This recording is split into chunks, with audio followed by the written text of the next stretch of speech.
Ikaw yung leader ng kawalang yan ng party list, kabataan party list na yan. Ikaw dapat ang managot niyan. Kabataan Party List dapat panagutin. Bumuhos ng emosyon at galit ni Merlin Doydora, ina ni Jerlyn Rose Doydora, isa sa mga nasawi sa engkwentro sa pagitan ng militar at mga rebuilding grupo sa Occidental Mindoro noong Enero 1. Kinumpirma ng NTF-ELCAC na ang nasawing estudyante ay miyembro umano ng mga makaliwang grupo. Ibinahagi ng naulilang ina ang kanyang hinanakit matapos magsakripisyo bilang isang OFW upang matustusan ang pag-aaral ng kanyang anak. Ngunit sa halip ay nasawi ito sa isang bakbakan. Isang pangyayaring anyay hindi matanggap ng kanyang pamilya.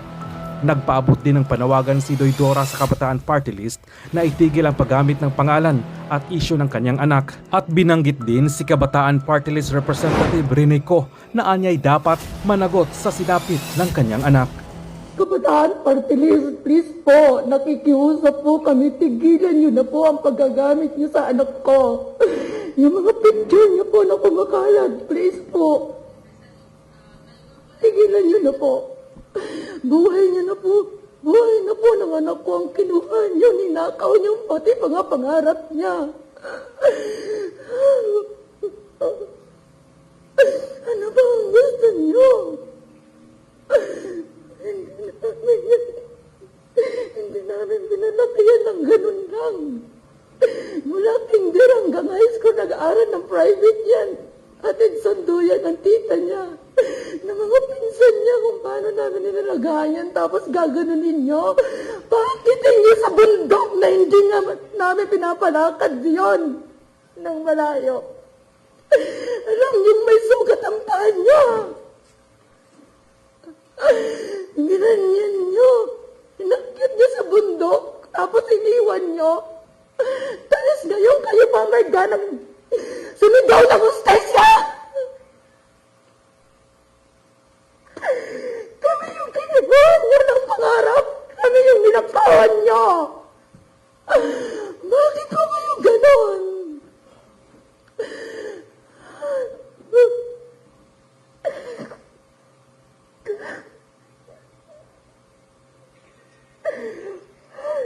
Po, yung tita niya, dahil yan ang lagi niyang kasama, napakasakit po sa kanila yon. Sobra po. Ito namin yan, inanoy na namin yan. Baby namin yan, tapos gaganon ninyo lang.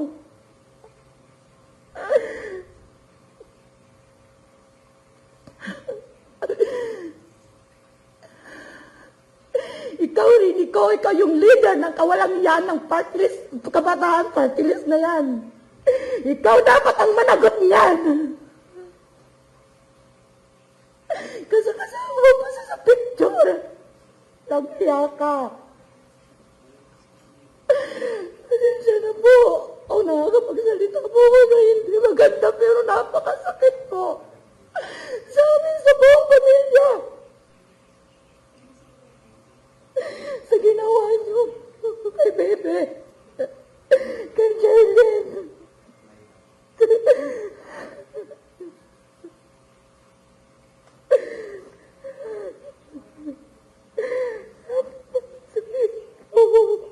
Bigyan natin ng reaction opinion itong post ng ABS-CBN News.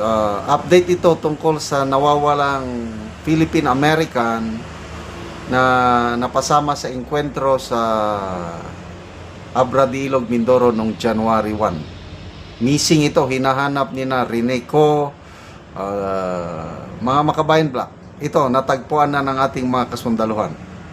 Exclusive, natagpuan na ng mga sundalo ang PhilAm na si Chantal Aninoche na kasama ng nasawing estudyante sa naganap na engkwentro ng Philippine Army at ang New People's Army noong January 1, 2026 sa Sitio Mamara sa Barangay Cabacao, Abra de Ilog, Occidental, Mindoro.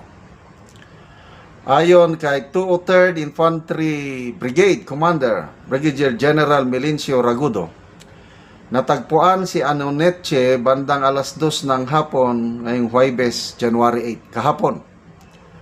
Si Aninoche ay 24-year-old Pilipina na BS Psychology graduate.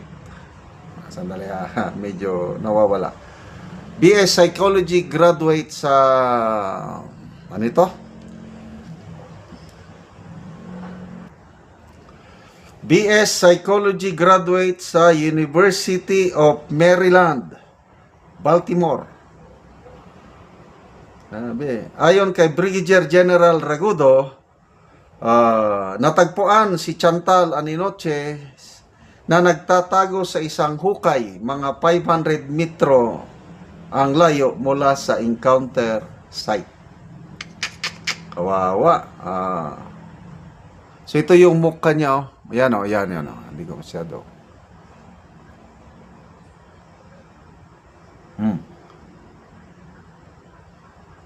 So ano ang ibig sabihin ito?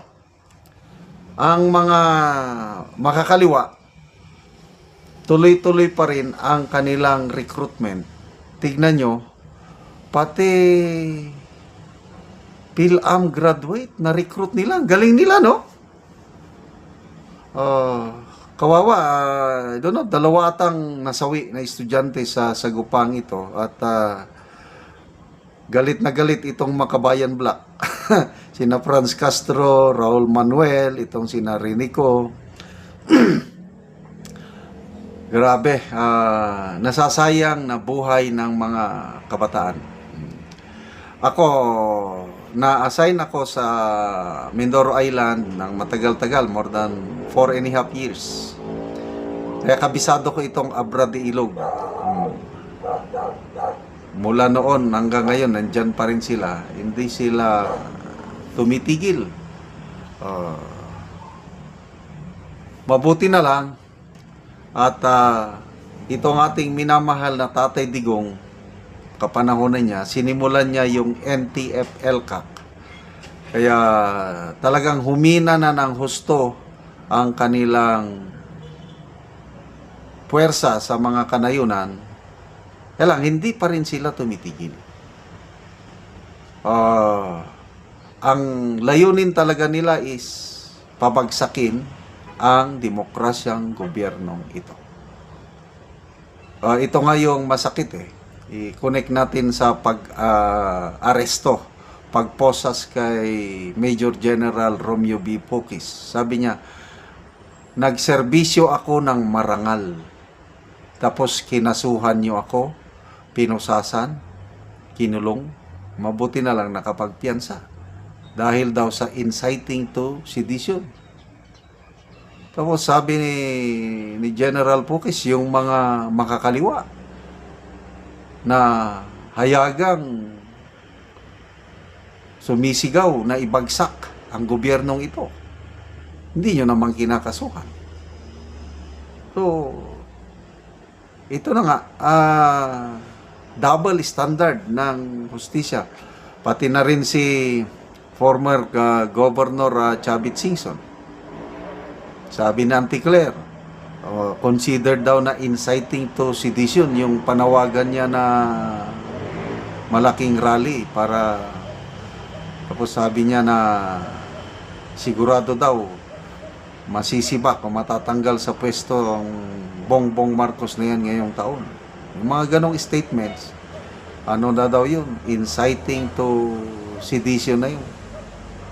So, yung mga nagsasalita laban sa katiwalian, hindi naman dati, yung dalawa na yan, Chavit at General Pokis, diehard Marcos loyalist ang mga ito.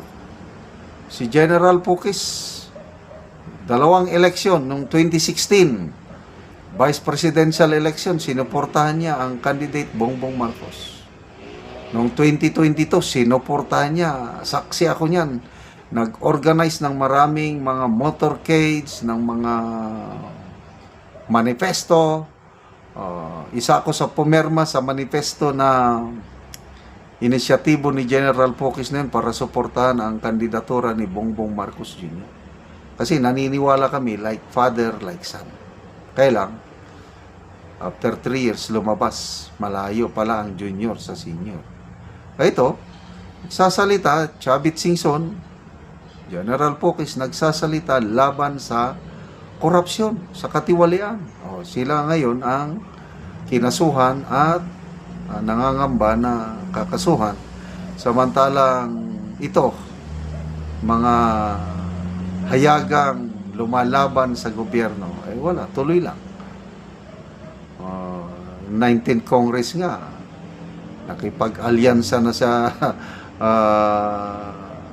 gobyerno. Nagtutulungan na sila kontra sa common enemy nila na si BP Sara. And by the way, speaking of BP Sara, yun na, itong makakaliwang ito, sila na naman ang mangunguna na magsasampa ng impeachment case laban kay BP Sara ngayong sunod na buwan dahil matapos na yung 1-year bar rule ng Supreme Court. So, lesson, mga parents, bantayan po ninyo ang inyong mga anak dahil baka sila na ang susunod na ma-recruit, mabiktima ng grupong ito at madala sa kabundukan at sayang ang kinabukasan ng mga batang ito.